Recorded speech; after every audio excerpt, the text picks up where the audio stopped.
Iglesia Vida, estás en casa. Bienvenidos. Vida, vida, vida. Iglesia Vida, estás en casa. Bienvenidos. Vida, vida, vida. Estás en casa.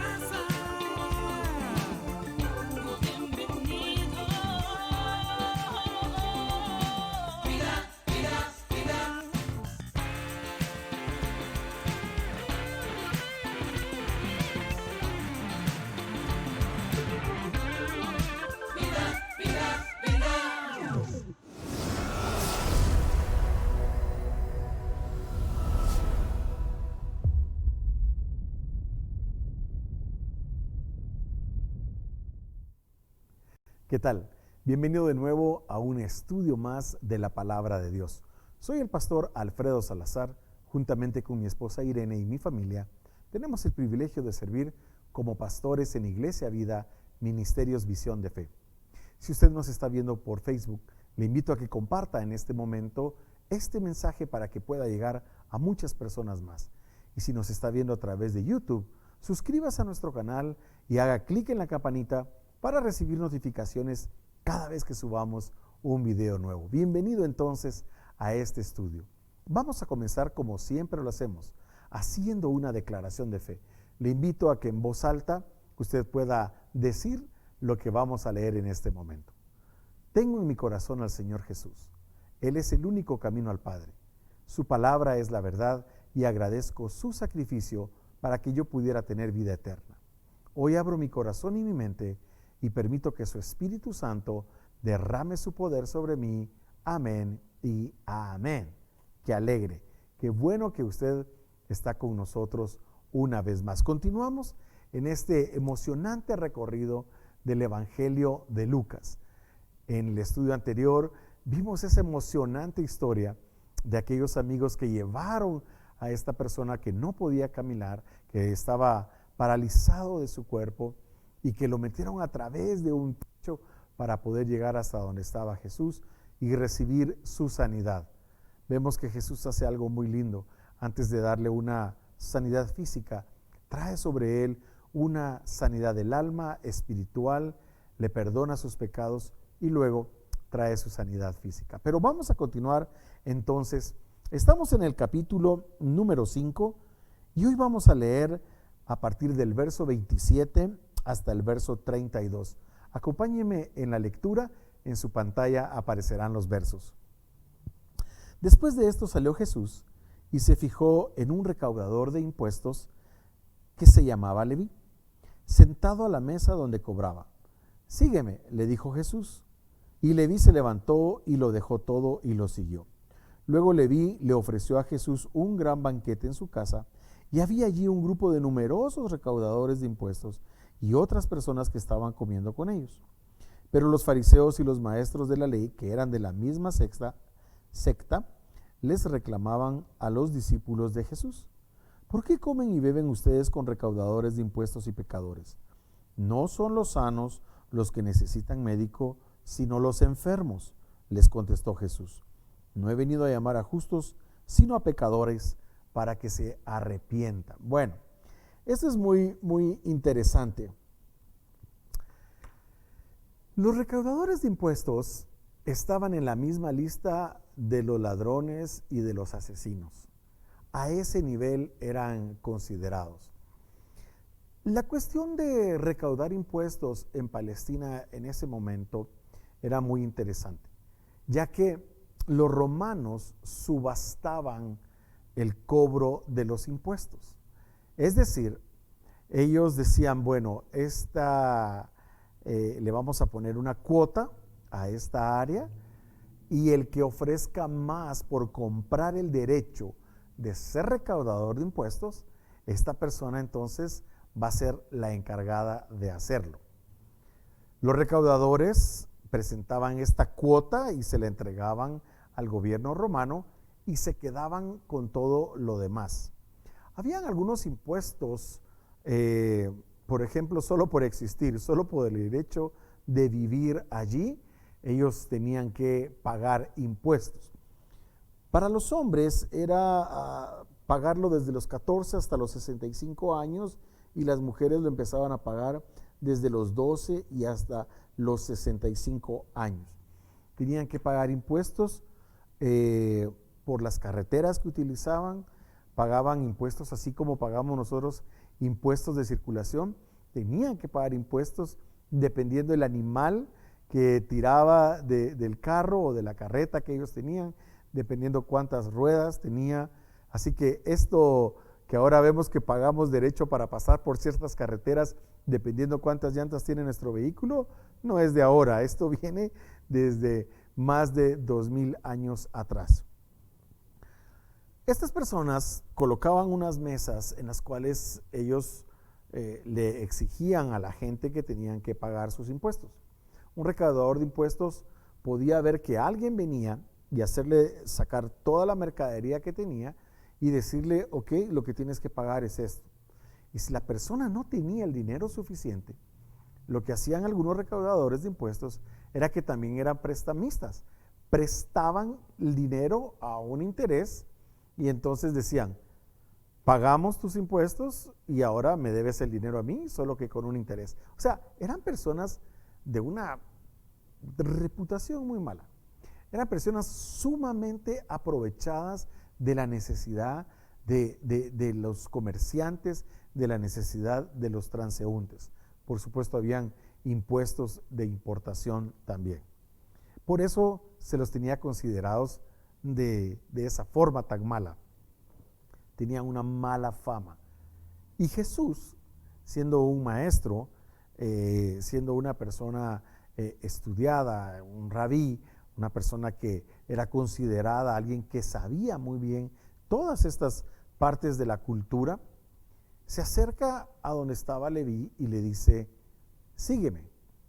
¿De qué forma habrá sido el llamamiento de Jesús para que este hombre, teniendo todo lo que tenía financieramente hablando, la estabilidad financiera que él tenía por ser un recaudador de impuestos, haya tomado la decisión de seguir a Jesús? Y cuando Lucas nos dice lo dejó todo, obviamente lo que estaba dejando era ese trabajo de ser un recaudador de impuestos. Algo sucede en el corazón de Leví en ese momento. Él decide que ese amor que recibe, ese llamamiento tan precioso que Jesús le hace y ese impacto que tiene ese llamamiento en su corazón, él decide compartirlo con otros. Entonces le habla a Jesús y le dice, quiero ofrecerte un banquete, quiero ofrecer una comida y quiero invitar a mis amigos a que puedan venir y que puedan escucharte. Lo que estaba haciendo Leví era abrir su casa para que otros como él pudieran escuchar el evangelio de Jesús, pudieran escuchar las enseñanzas de Jesús. Lo hace. Obviamente él tenía todos los recursos disponibles para poder hacer un gran banquete, para poder hacer una gran comida. Así que invita a otros como él. Y cuando están en medio de la comida, se acercan los fariseos. Estas eran personas que ni siquiera permitían que el borde de su manto tocara a un recaudador de impuestos. Los fariseos o los separados eran sumamente estrictos en no contaminarse. Y ellos llegan, los discípulos están ahí y entran al lugar porque querían saber qué era lo que estaba pasando. Le increpan a los discípulos y les dicen, ¿cómo es posible que Jesús, que su maestro, leámoslo, eso está en el verso 31, perdón, eso está en el verso 30. Los fariseos y los maestros de la ley le reclamaban a los discípulos de Jesús. Era un reclamo el que les estaban haciendo a ellos. ¿Por qué comen y beben ustedes con recaudadores de impuestos y con pecadores? ¿Por qué ustedes se sientan con ellos? Nadie en su sano juicio haría algo como esto. Son hombres pecadores. Y en ese momento Jesús nos da una de las enseñanzas que yo pudiera decir que es o la más utilizada o una de las más utilizadas para compartir la palabra de Dios. Una enseñanza que está en 2 versículos, en el 31 y en el 32, y que realmente transforman la visión y el pensamiento de aquellas personas que realmente lo comprenden. Jesús les dice: yo no he venido por los sanos, porque los sanos no necesitan médico. Los que necesitan un médico son los enfermos. No he venido a llamar a los justos, sino a los pecadores para que se arrepientan. Y mire, esto es algo maravilloso, esto es algo muy lindo. Muchas personas no van a la iglesia porque dicen: cuando yo esté bien, yo voy a ir a la iglesia. Cuando yo esté bien, voy a buscar al Señor. Jesús lo que nos está enseñando aquí es que las personas que están bien, de alguna manera, hace una analogía como el caso de los enfermos, los que están sanos no buscan al médico. Son aquellos que están enfermos los que necesitan buscar al doctor. Son las personas que están pasando por problemas, son las personas que están pasando por dificultades, son aquellos que están en un camino equivocado, los que necesitan encontrar el verdadero camino. Ellos son los que lo necesitan. Yo no he venido a buscar a los justos, dice el verso 32. Yo vine, o he sido a llamar a pecadores para que se arrepientan. Tenemos que entender algo, hermanos.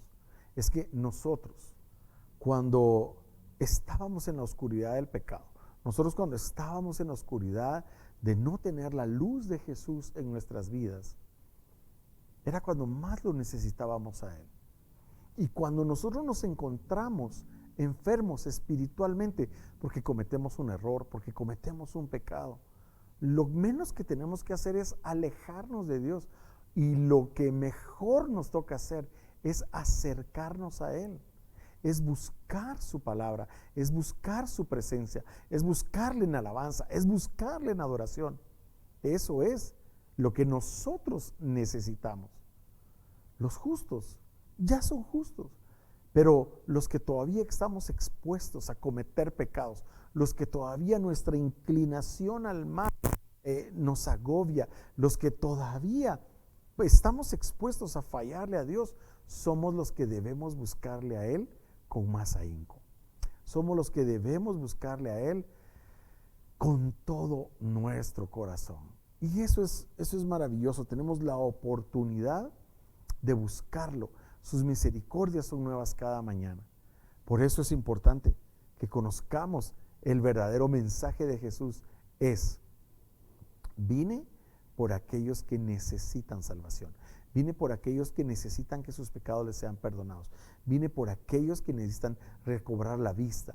Vine por aquellos que están pasando por situaciones complicadas en su vida. A ellos, por ellos, y mejor dicho, por nosotros, es que Jesús vino.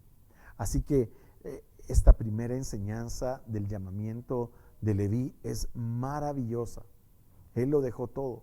Él se convirtió en un seguidor de Jesús. Él lo primero que hizo fue llamar a sus amigos para que recibieran también ese mensaje. Y cuando los fariseos quisieron increparle a los discípulos que porque ellos estaban comiendo con cobradores de impuestos, con pecadores, Jesús nos da esa enseñanza maravillosa. Jesús vino por aquellos que tienen necesidad, por nosotros que tenemos necesidad de Él. Bueno, continuemos entonces. Vamos a seguir leyendo. Algunos dijeron a Jesús: los discípulos de Juan ayunan y oran con frecuencia, lo mismo que los discípulos de los fariseos, pero los tuyos se la pasan comiendo y bebiendo. ¿Acaso pueden obligar a los invitados del novio a que ayunen mientras él está con ellos? Llegará el día en que se les quitará el novio, y en aquellos días sí ayunarán. Y les contó esta parábola. Nadie quita un retazo de un vestido nuevo para remendar un vestido viejo. De hacerlo así, habrá rasgado el vestido nuevo, y el retazo nuevo no hará juego con el vestido viejo. Ni echa nadie vino nuevo en odres viejos. De hacerlo así, el vino nuevo hará reventar los odres. Se derramará el vino y los odres se arruinarán. Más bien, el vino nuevo debe echarse en odres nuevos. Y nadie que haya bebido vino añejo quiere el nuevo, porque dice el añejo es mejor. Bueno, Jesús utiliza unas figuras muy interesantes. La parábola es una figura literaria que Jesús empieza a utilizar aquí y que más adelante vamos a ver cómo la usa bastante. ¿Por qué se usan parábolas? Porque la parábola es una historia que a uno se le puede quedar de memoria y juntamente con la parábola a uno se le queda la enseñanza. Y Jesús utiliza algunos elementos de la vida cotidiana para poderles ejemplificar acerca de lo que él les estaba hablando. El primer ejemplo que usa es el del novio. Dice, ¿acaso pueden obligar a los invitados del novio o a los hijos de la cámara nupcial? También así se les llamaba a los invitados del novio. Las bodas duraban una semana y durante esa semana el novio era el amo, era el rey, algunos incluso usaban algún tipo de coronas y era un momento donde la palabra del novio era la ley. Y dice, durante esa semana que dura la boda, no pueden obligar a los invitados del novio a que ayunen mientras él está con ellos. Llegará el día en que se les quitará el novio y en aquellos días se ayunarán. Aquí Jesús está hablando de los días en donde Jesús ya no iba a estar con ellos, de días complicados que iban a venir más adelante, después de su partida, la persecución que iba a haber hasta los tiempos de la destrucción de Jerusalén, la destrucción del templo y aún más adelante. Y luego Jesús empieza a hablarles de una parábola que se divide en dos partes, acerca de la tela y acerca del vino. Acerca de la tela dice que nadie quita un retazo de un vestido nuevo y lo pone en un vestido viejo. De hacerlo así, habrá rasgado o habrá arruinado el vestido nuevo y el retazo nuevo no hará juego con el vestido viejo. Veamos esto. Nadie agarra un vestido nuevo, recorta una parte y remienda un vestido viejo. Al momento que se lave, se encoja, eso va a rasgar el vestido viejo. Y qué mal se vería. Es algo ilógico.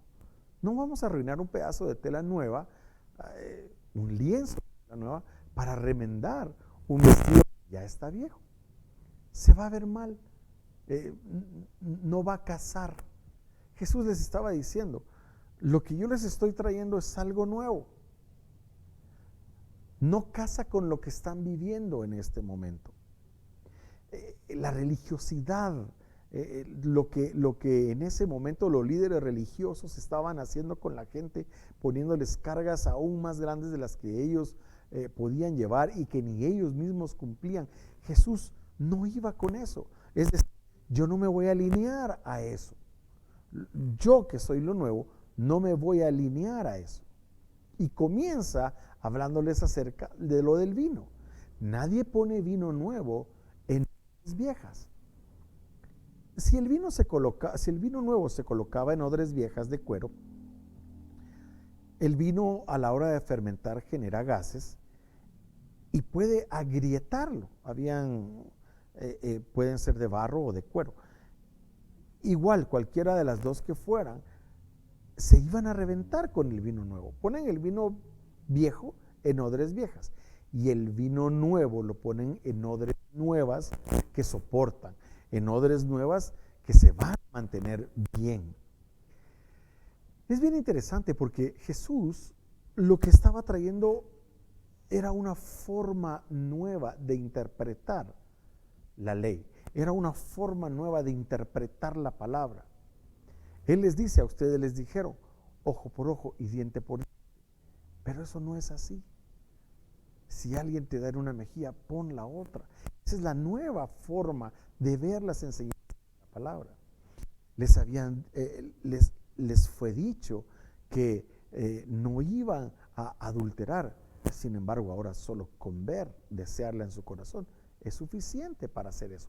Esta es la nueva forma de conocer, la verdadera forma de conocer la palabra de Dios. Y Jesús les está diciendo, eso es lo que está sucediendo.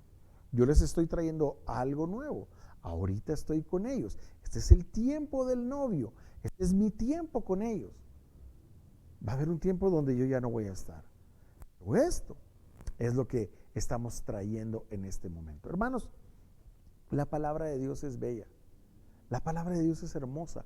Cuando nosotros tenemos nuestros corazones como odres nuevos, dispuestos a recibir la enseñanza de la palabra, y no solo a recibir la enseñanza, sino a ponerla por obra, eso es maravilloso, eso es lindo. Y así es como nosotros debemos de sembrar la palabra, sembrar esa semilla, ese vino nuevo, procurar ponerlo en odres nuevos, llevar el mensaje de la palabra a otros. Jesús lo que estaba haciendo en este momento era compartiendo sus enseñanzas, era poderle decir a la gente, esto que yo traigo para ustedes, pónganlo en el corazón de los demás. Van a haber gente que los va a criticar y les va a decir, ¿por qué no lo hacen como lo están haciendo los demás? ¿Por qué no lo hacen como se viene haciendo por tanto tiempo? ¿Por qué no lo hacen como las leyes de la religión dicen que lo deben de hacer? Porque ellos, del ayuno que estaban hablando aquí, era de un ayuno muy sencillo. Era de un ayuno que empezaban en la mañana y lo terminaban en la tarde, y podían comer antes y podían comer después. Realmente no era como un tan ayuno. Había un ayuno que se hacía una vez al año, que era un ayuno de expiación en Yom Kippur. Pero lo que les estaba tratando de enseñar Jesús aquí era ir en contra de la religiosidad, en contra de hacer las cosas por tradición. Cuando les dice por qué no ayunan, es porque no ayunan por tradición, como es la tradición. Nuestros ayunos no deben de ser por tradición. Nuestros ayunos deben de ser por un llamado que nuestra alma tiene, de negarle el alimento al cuerpo, negarle el alimento a la carne. No por sacrificio, ojo, no es un sacrificio.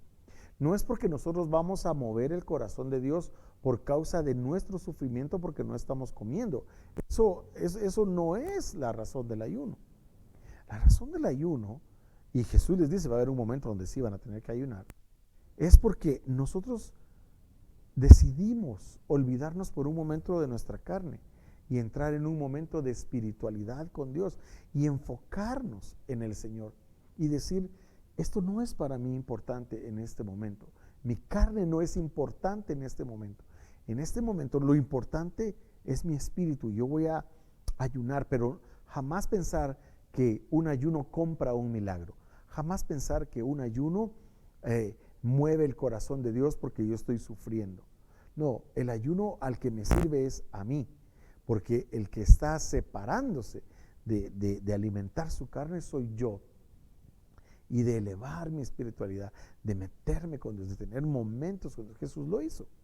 Jesús se fue al desierto 40 días y ahí estuvo ayunando, estuvo en una aflicción de su carne. Por supuesto que cuando terminó el ayuno tenía mucha hambre. Fue una de las tentaciones que el diablo le puso: convierte estas piedras en pan. Yo necesito el vino nuevo de Dios. Y para eso tengo que tener mi corazón como un odre, como una vasija nueva, dispuesta para recibir de Dios. Yo no puedo vivir en religiosidades, en tradiciones, porque eso no le agrada a Dios.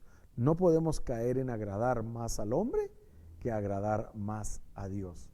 Eso definitivamente no lo podemos hacer. Bueno, vamos a llegar hasta aquí en este estudio del Evangelio de Lucas que estamos teniendo. Agradezco muchísimo su atención y vamos a orar. Padre, en el nombre tuyo, Jesús, estamos orando, dándote las gracias, Señor, porque has tenido misericordia de nosotros. Porque, Señor, así como llamaste a Leví un día para que dejara todo aquello que hacía, que no era agradable, que iba en contra de amar al prójimo, que iba en contra de tus mandamientos, como nosotros lo estábamos haciendo, yendo en contra de tus mandamientos, Señor. Gracias porque un día nos llamaste a vivir en ti, a vivir en tus caminos. Gracias, Señor, porque nosotros no vamos tras una religión, tras una religiosidad. Nosotros vamos detrás de ti, Señor, detrás de tus enseñanzas, detrás de tu palabra. Lo que nosotros no necesitamos, Señor, es tener una religión, pero lo que sí necesitamos es tener una relación personal contigo. Es, Señor, que ese vino nuevo descienda sobre nuestros corazones como odres nuevos. Señor, ayúdanos a dejar el pasado, a no querer meter las nuevas enseñanzas en pensamientos del pasado que nosotros tenemos, porque eso no va a funcionar. Señor, renueva nuestra mente, renueva nuestro corazón a través de tu palabra y a través de tu amor. Señor, hoy también queremos orar por aquellas personas que están pasando por un momento de dificultad, que están pasando por un momento de dolor, que han perdido algún familiar, que están enfermos o que tienen necesidades de cualquier naturaleza, de provisión, de trabajo. En el nombre de Jesús oramos, Señor, porque estas buenas nuevas que tú trajiste en este momento, Señor, hoy son una realidad para nuestras vidas y nosotros las recibimos. Y sabemos, Señor, que no existe un justo desamparado, ni su simiente que mendigue pan, y que por tus llagas nosotros hemos sido sanados. Y que aunque no comprendamos muchas cosas, Señor, sabemos que nada se escapa del control de tus manos. Y por último, Señor, queremos orar por aquellas personas que no han recibido a Jesús en su corazón. Si tú nunca has recibido a Jesús en tu corazón, yo te invito a que estas buenas nuevas, a que este vino nuevo hoy pueda entrar en tu corazón y que puedas orar en este momento ahí donde te encuentras y que le digas: Señor, por favor, entra en mi corazón como mi Señor y mi Salvador. Te pido perdón por todos mis pecados, que tu sangre limpie mi corazón. Hoy te recibo como mi Señor y mi Salvador. Por favor, hazme tu hijo. Yo confieso con mi boca que tú moriste en una cruz, descendiste a una tumba y resucitaste para que yo pudiera tener perdón de pecados y vida eterna. Amén y amén. Si hiciste esa oración, queremos bendecir tu vida. Has hecho la mejor decisión, porque esta decisión no es solo para esta vida, sino para tu vida venidera, la verdadera vida, la que es eterna. Amén y amén. Gracias por estar con nosotros y va a ser hasta una próxima ocasión donde vamos a continuar con este emocionante recorrido del Evangelio de Lucas. Hasta pronto.